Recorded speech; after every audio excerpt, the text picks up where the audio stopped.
ഈ പഹൽഗാം ഭീകരാക്രമണത്തിന് പിന്നാലെ അടച്ച അട്ടാരി വാഗ അതിർത്തി ഇന്ന് ഇന്ത്യ തുറന്നു എന്നുള്ള വാർത്ത വരുന്നു.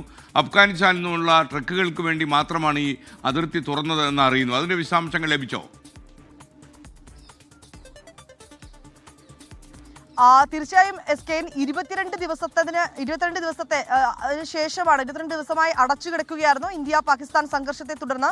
ഈ 22 ദിവസത്തിന് ശേഷമാണ് ഇപ്പോൾ വാഗ അതിർത്തി തുറന്നിരിക്കുന്നത്. അത് അഫ്ഗാനിസ്ഥാനിൽ നിന്നുമുള്ള ട്രക്കുകൾക്ക് വേണ്ടി മാത്രമായാണ് ഈ നടപടി. കേന്ദ്ര സർക്കാരിന്റെ പ്രത്യേക തീരുമാനപ്രകാരമാണ് ഈ അതിർത്തി അഫ്ഗാൻ ട്രക്കുകൾക്ക് മാത്രമായി തുറന്നു കൊടുത്തിരിക്കുന്നത്. ഈ അതിർത്തി വഴി അഫ്ഗാനിസ്ഥാന്റെ 8 ട്രക്കുകളാണ് കടന്നുപോയത്. അവർ ഡ്രൈ ഫ്രൂട്ട്സുമായി എത്തിയ ട്രക്കുകൾക്കാണ് ഈ അനുമതി നൽകിയിരിക്കുന്നത്. SK